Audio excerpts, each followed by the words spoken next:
Chapter 3 Conflict 50 years before the events of Team Gold. "Stop telling me what to do," Ashpenez vented at his father. "You can't run that close to the street. I want you to stay between me and the sidewalk." The boy didn't understand the restrictions, and his body had an overwhelming compulsion to run wherever and whenever he could. The mounting reasons for his desire and design to run wherever he wanted continued to compile themselves in the young child's mind. "But I want to run. My legs are better than yours. You're not the boss of me."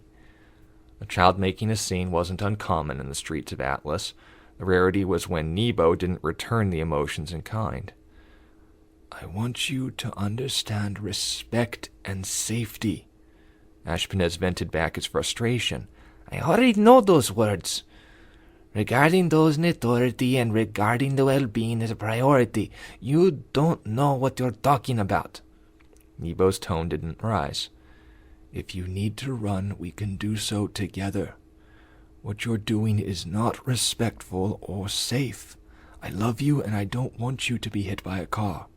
Ashpenez still fumed over the fact that his desires were being cast aside, but he had gotten quieter. Nebo took this as the most vital time for the lesson to be understood. "Ashpenez, you know that, don't you?"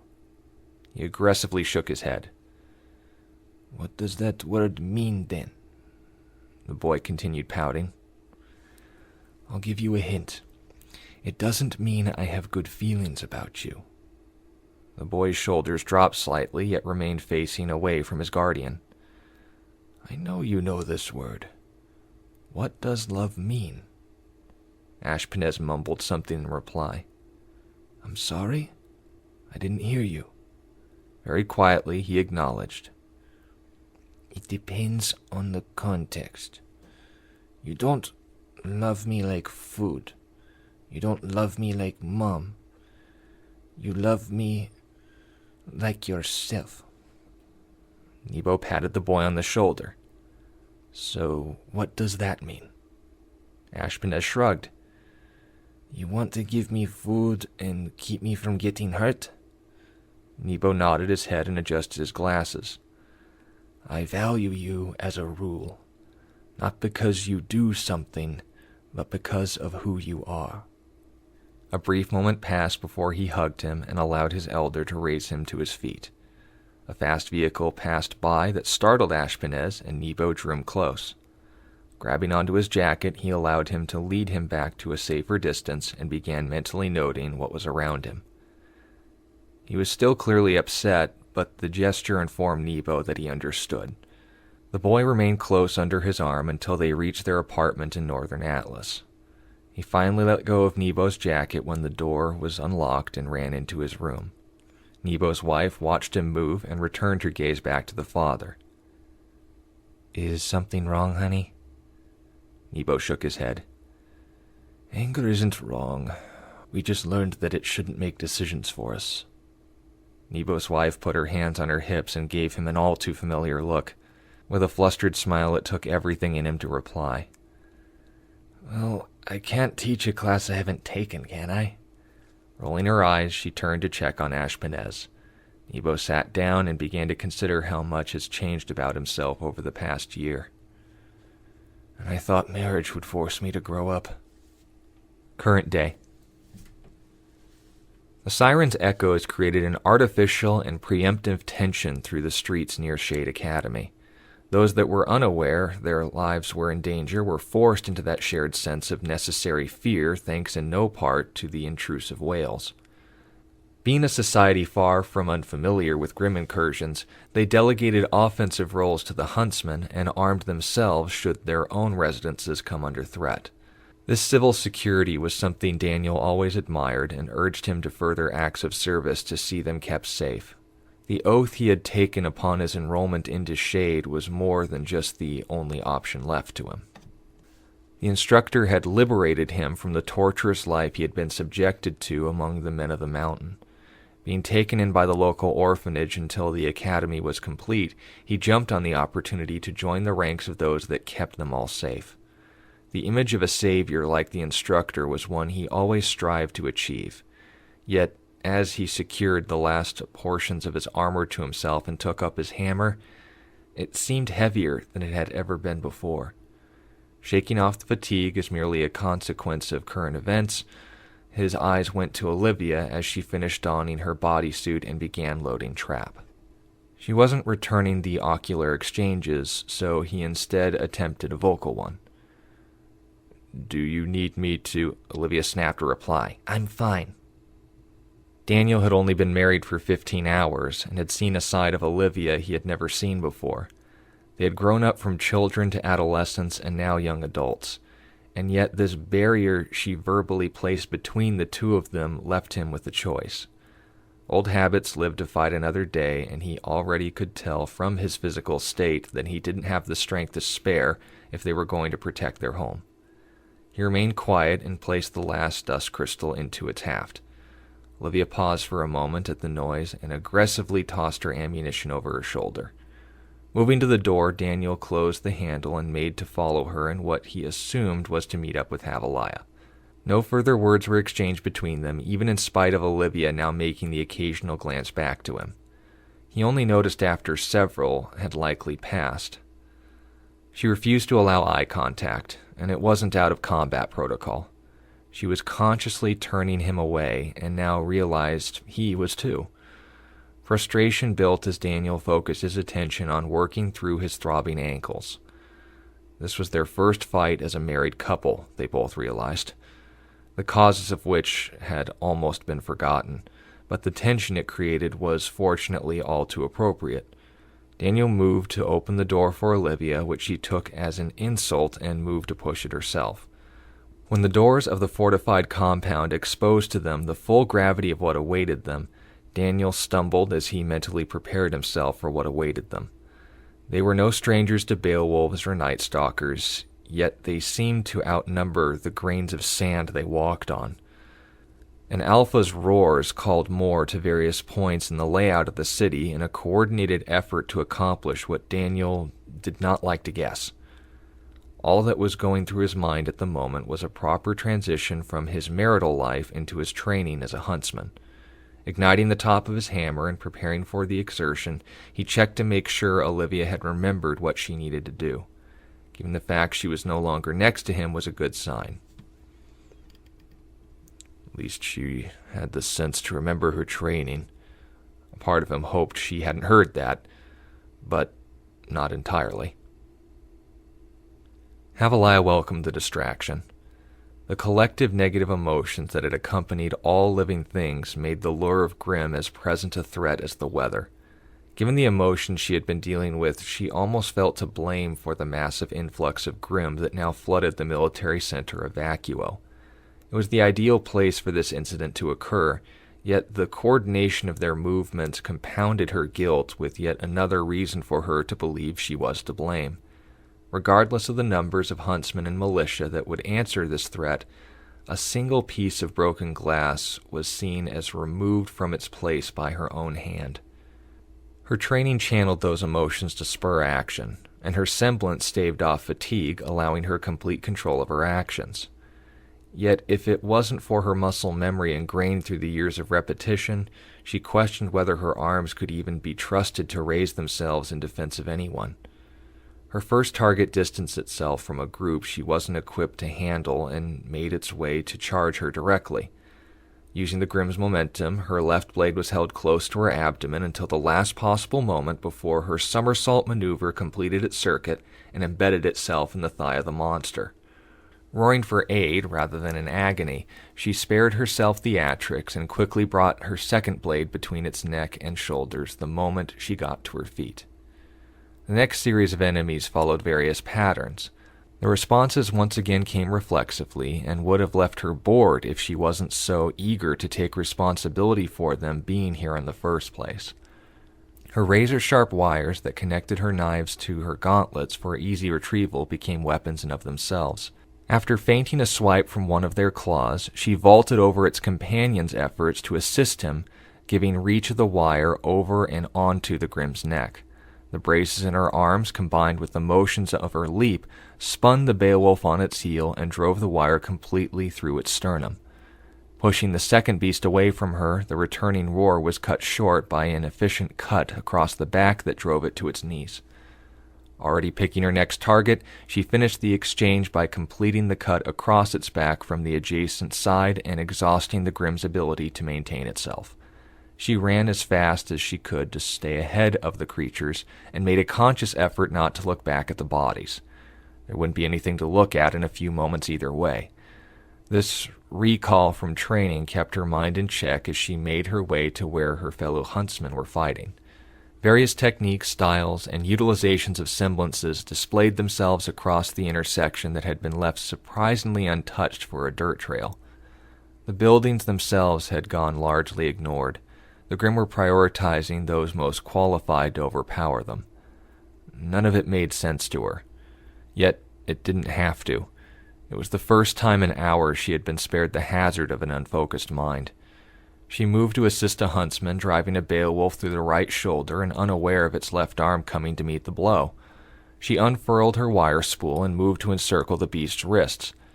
Surprised by how well the loop connected with its open claw, Leia suddenly realized it wasn't moving as quickly as its surrounding kin. Tightening the wire to cut the claw cleanly from its arm, she turned to see a familiar face, using their temporal disturbance semblance to slow everything around them. They had already been assisting each other, and her intervention merely brought an early end to their maneuver. Nodding to her and deciding to move on, she had all but forgotten about Daniel and Olivia. "I need to find my team," she said to herself before a convenient burst of heat accompanying 3 airborne Grimm brought a smile to her face. "Now that had to be Daniel," she mused, beginning to close the gap between her and the blast 3 blocks away. Before she could complete the first, her pace quickly halted as her mind adjusted tactics to assess the new threat. A massive Deathstalker emerged from behind a nearby building, sensing her revelry in destruction as a challenge. Keeping a distance between herself and the breadth of its tail, she began examining the movement of its feet as she circled around it. These creatures were nothing if not methodical. Too many limbs to keep track of made for very unoriginal motions once they committed to something. She would wait for it to charge and then use them as opportunities to disarm it like she had countless times before. When she finally had an understanding of which legs would take priority of supporting weight and movement within its current posture, she rushed the Deathstalker with each blade in hand. Anticipating the weak point she marked for herself, the left blade rose to cut the claw at the wrist the moment she was able to roll over it. Instead, the first claw coming to meet her as expected, the Grimm broke its patterns of movement and leapt at her. The force of motion its bulk carried almost twisted her ankle as she corrected herself away from the lunge. Ducking to absorb the blow and falling too low to roll, the monster made a leap again at her. With a sudden realization as she understood that despite years of experience with these monsters, she took for granted that they would all behave the same way. Since her preferred method would only cause herself and those around her harm, she fell back on what she needed to do in the moment. She needed to kill it. That was the purpose of her relationship with this monster, brief though as it may have been. Taking a reverse grip in her right hand, she braced her shoulder for something that would accomplish that goal regardless of the potential for injury. If it accomplished her goal, it would be worth it. There was little else that mattered to her at that moment. Daniel and Olivia were out of sight and mind. She was a huntress of vacuo and would fulfill the purpose of her training. Once again, the Deathstalker moved to leap on her as she responded in kind. Briefly estimating at what angle it would come down on her, she slid beneath it at an angle where its legs and mouth wouldn't come in contact with her. When its shadow passed over her and began covering the light in front of her, she took her cue that it had almost hit the ground again. Thankful for her trigonometry courses, her hope was that the majority of its weight would do the work for her, forcing its neck onto the waiting weapon. Pushing back with everything she had to keep it upright, the knife connected with the Grimm's throat where its carapace wouldn't deflect or absorb the blow. Sliding into the neck of the monster, its massive frame fell limp onto the ground as its legs no longer were able to connect with its mind. A moment of satisfaction passed over Leia as she successfully severed its spinal column. The price of her decision then came due as its body fell on top of her before it had a chance to fully dissipate. Everything around her went dark as the mud swallowed its mass, with another body added to the epicenter of the impact. She was carried with the Grim as its body rolled and felt something give in her right shoulder as it hyperextended to carry her full weight along with the monster's ever-decreasing essence. After one last cycle, she came to rest on top of the remains, still gripping the embedded knife in the monster's throat. Understanding her situation was still in the middle of a combat zone, she shook off the vertigo and moved to use her left hand, thankful that she was just as apt to use it as her injured arm. Still on her knees and on top of the disintegrating corpse, she sheathed her left knife briefly to withdraw the right from where her current state could not remove. The setting shifted slightly as her training in combat was replaced with the mindset of someone seeking self-preservation, and she suddenly noticed a feature of the corpse she never had the will or time to consider before.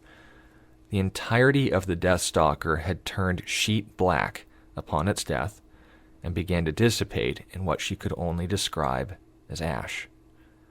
Holding up a hand to catch a flake before it was caught in the rain, she examined it in her shock as the buzzing in her chest ran its course. Her wits came back to her with a rush of fluid in her ears, along with the last memory she needed to reflect upon. Gideon? She queried of the flake as the pain her body was attempting to process ended up replaced by another. She began screaming. Not like when Olivia snuck a dollop of mustard into her food, or when she begged her to test Neebo's new parachute system. She screamed in anger. She roared in defiance of her mind's ability to process exactly what she had seen. The image of Gideon's open hand going from pale to black, and Daniel's questions of the instructor overshadowed only by Olivia's wailing on her shoulder as she sat in a pool of her friend's blood. The last image of her friend was a pile of ash that dissipated, not unlike the monster she now kneeled over in the mud. Her mind confused the mud on her legs with the blood of her teammate. The Deathstalker's last remaining limbs and claws disappearing all looked to her like an open right hand. Hyperventilating and screaming at expense of breathing followed as she took her still-functioning arm and slammed the knife like a club into the ashes, attempting to snuff out the images. Each thrust, swing, and withdrawal were accompanied by cries of panic and anger in equal measure, until a large pair of arms wrapped themselves around her and an unseen force pinched her wrist to release the blade. Frothing and shredding her throat in defiance of an attempt of apparent self-preservation, the being that disconnected and tossed the knife away came into being as a dark female figure, with a long amber top knot behind a pair of dark red goggles. Her breathing was still erratic, but her senses slowly came back to her as she processed everything before her with her full faculties again. Olivia? Leia acknowledged as she began to cry. Olivia, it's... She wrapped her arms around her without an answer and quietly allowed her to grieve. Recognizing Daniel as the one that kept her in place, she saw through her tears Olivia take his hand in hers. One last sob out of unwillingness to accept the death of her friend all over again echoed through the streets as the monsoon manifested itself completely. Daniel made his way down the road to the heaviest concentration of Grim possible where he would be the greatest use. Throwing himself into a group of 6 Beowulfs, the 2 that he came in direct contact with were floored underneath his weight as the decreasingly dry ground welcomed their shattered bodies and scattered anything unfortunate enough to be nearby. Focusing on withdrawing himself up entirely through his legs, he took his hammer in both hands to pulverize the remaining beasts. Every swing leaving a slain foe in its wake, Daniel rose to meet the oncoming horde. As the rain began to fall, so Firebranch began to heat up. The tungsten composition continued to rise in temperature to the point of glowing red-hot without softening the metal itself. Steam began to rise from the weapon in ever-increasing intensity, overcome only by the hiss of wind resistance and occasional crack of impact. The rain concerned Daniel, Their roads were mostly dirt, and the rainy season was so infrequent that the canals built to redirect flooding did little to enable someone of his bulk to move without the risk of slipping. His steps needed to be slow but purposeful as he followed the signs of combat nearby. Overseeing the city, they seemed to be without number. Yet now they all seemed to be exactly where he currently wasn't. His mind defaulted to his training and moved past the pain in his legs and chest. Building up to a slow jog, he threw himself into any and every effigy of darkness he came across. His fellow huntsmen and students began to join him as he pushed himself farther and farther, inspiring those around them to grander and bolder demonstrations of defiance against their assailants. Closing the distances became increasingly difficult as he began to fatigue. Upon sensing weakness, the Beowulfs and Leapers began to gather in order to charge him in unison rather than as individuals. "Smart moves for dumb animals," Daniel taunted as they roared their animalistic calls in kind. Readying himself for the coming onslaught, he found himself alone against at least 15. Letting out a shallow breath, he activated the stud on the bottom of Firebranch's handle, and the two heavy ends of the hammer's head parted to reveal a riveted nozzle. Still maintaining its frame and weight, but taking the new form of a torch, he braced himself against the hotness of the handle as his other hand kept the fuel port depressed until the cap itself began spouting flames from the sides in an effort to relieve the pressure. Waiting until the last possible second, Daniel took up his hammer like a bat and prepared himself for a long swing. A full 2 yards from where he stood, they leapt out with outstretched claws, seeking nothing more than the destruction he promised them in kind. With one final twist of the wrist, he released the stud and swung the hammer, releasing a potent stream of flaming dust that atomized the Grimm while they still remained in the air. The residual sparks caught his cloak and set his body alight across the intermittent, fireproof, and flammable stitches that framed his chest and arms. This gave even the Alphas pause, as the attention he drew to himself equally repelled them, as his aura instilled terror within even the most primal of minds. Gritting his teeth and groaning against the heat, he moved to rush the monsters that now regretted their choice of prey. Taking one to the ground and embracing it, smoke rose as the Grimm cooked against his armored frame until it was reduced to ashes. Letting out another shout that was in part to voice his discomfort as much to rout his enemies, both were accomplished as the Beowulfs fled to find easier targets. Unable to chase after them, Daniel fell to one knee as the rain grew in intensity.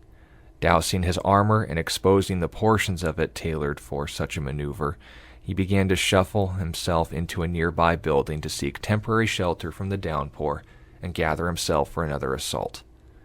He carefully considered the state of his boots and van braces lest the residual heat would damage or even destroy the property. With the lack of steam coming off of him, he considered the veranda adequate enough to provide him a moment's respite. Nearby, he heard various forms of life and the threats to it in kind. It seemed the majority of their opponents were Beowulfs and Night Stalkers, but the coordination in their approach concerned him. Normally the lengths they went to in terms of strategy were looking for something to kill and letting the results speak for themselves. Moving back out into the rain, he saw a nearby concentration of the monsters and moved to engage them. Letting out 2 brief spurts of flame, he took his weapon in hand and spared his ranged functions for when he no longer had the energy to engage them hand to hand. Bringing down another beast with an upward swing, the second joined it faster than he could pull the weapon's weight for a counter-strike. Instead, he raised the weapon between him and the Grimm, allowing it to enter his mouth and roast the adversary from within. Waiting for it to reveal itself once again, he caught his breath and retrieved his hammer once it disappeared once again among the remains.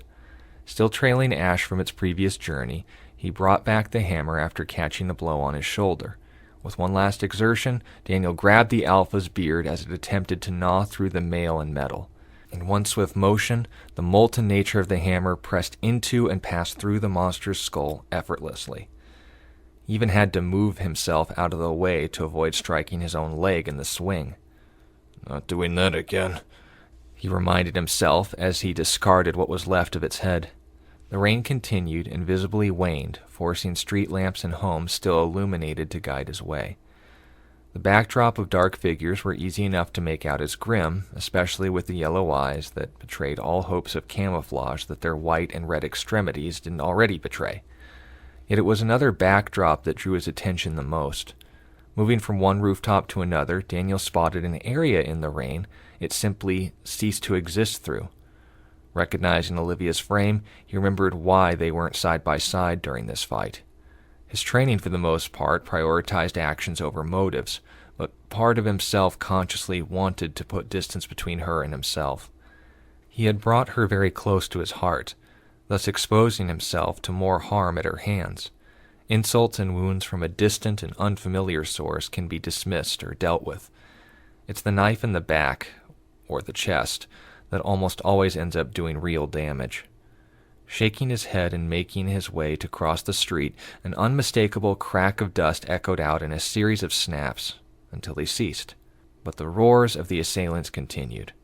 As if by reflex, Daniel threw aside everything and moved to ensure his bride wasn't in any danger.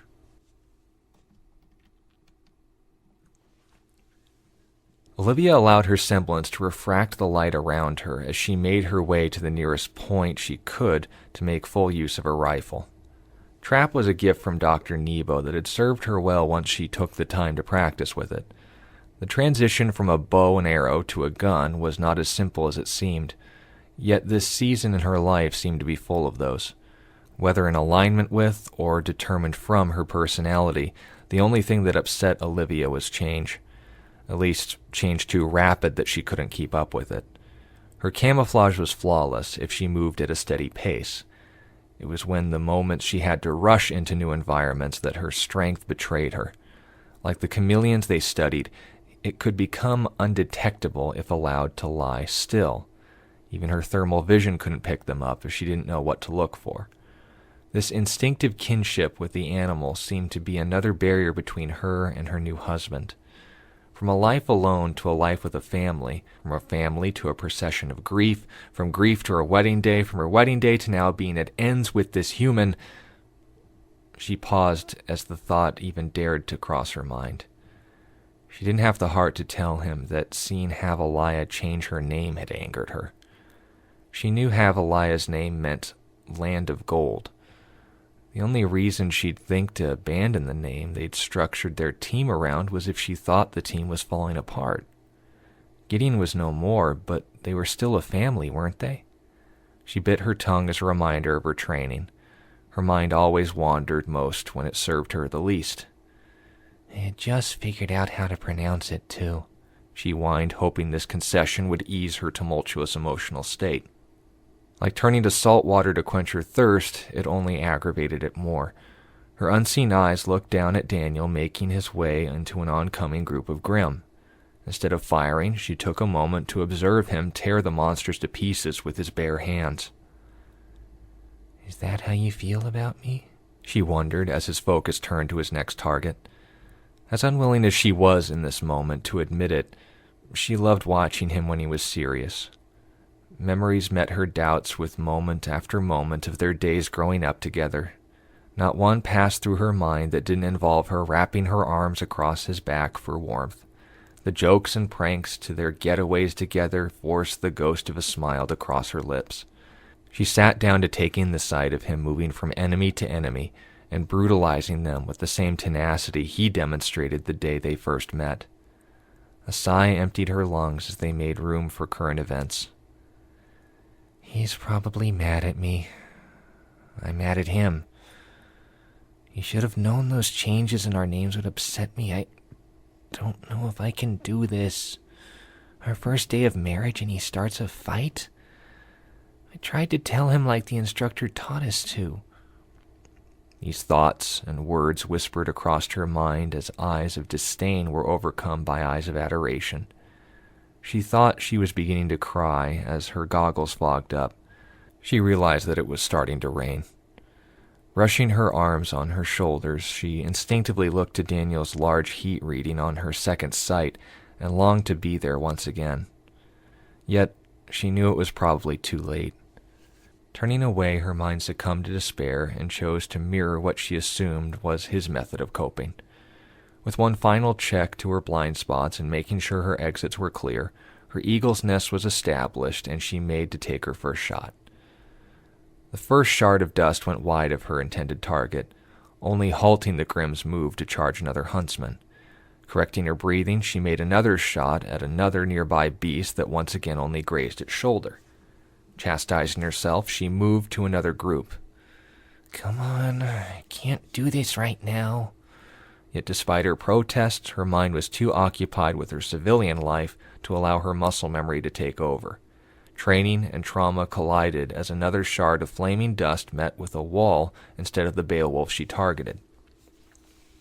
With a sharp exhalation from her nose, she turned the rifle to examine what exactly the problem was. Almost laughing, she realized her scope hadn't been adjusted. It didn't matter how she felt or where she was. She simply wasn't seeing things properly. With 2 clicks down, she adjusted for the range her rifle and the dust shards would travel and fall over 200 yards and made another shot. A Grimm's neck exposed itself to her, and she squeezed the trigger. Gotcha, she smiled as the monster fell. Another group appeared. Its ashes dissipated before moving on to the next, and the next, and the next.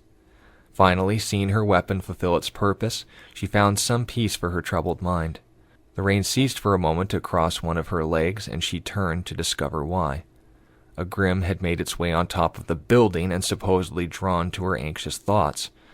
With one swift motion, the monster was caught unaware as Olivia bisected its groin with the bladed edge under the rifle. Its cry drew others as she adjusted her tactics. Grabbing onto the barrel of the gun, it registered this as a command to transform into a spear through a simple mechanism, extending the blade farther out. Using her terrain to her advantage, Olivia began thrusting each beast in the head and hands as they climbed to meet her. Eventually, their numbers became more than she could keep track of and moved to change her environment.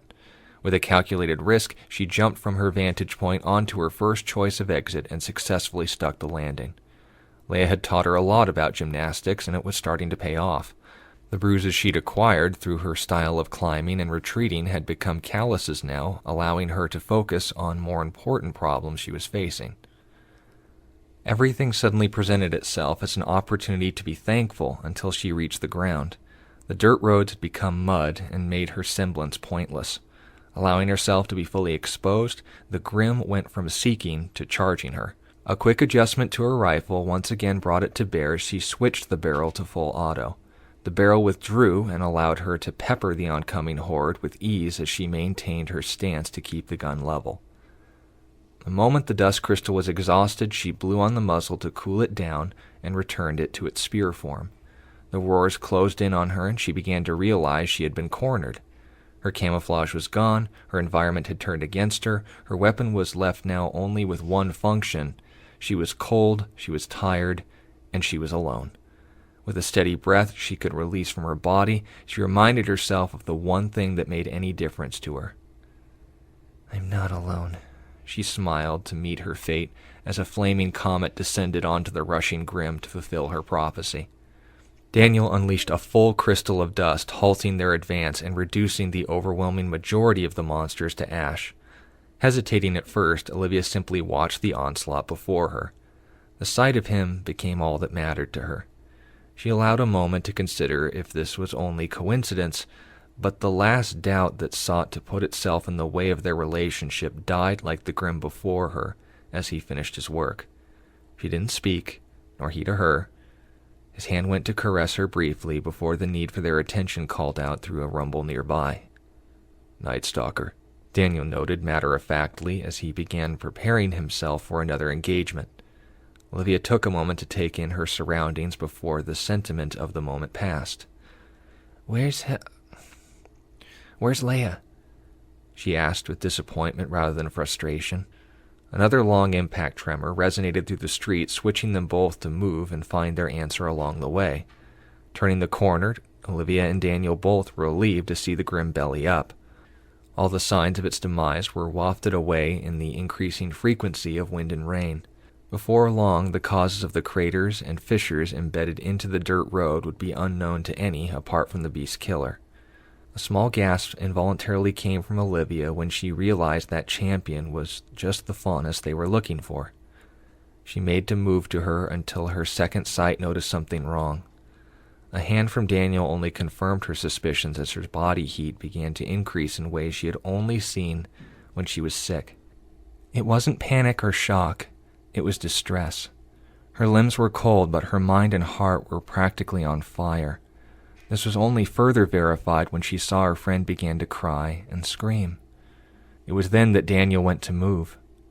"Careful. She's still holding her knife and needs to calm down." Olivia nodded to her husband and watched as he put himself between her and a potential threat. She would have blushed if the sobs and thrashing of her friend wasn't ripping her heart out to witness.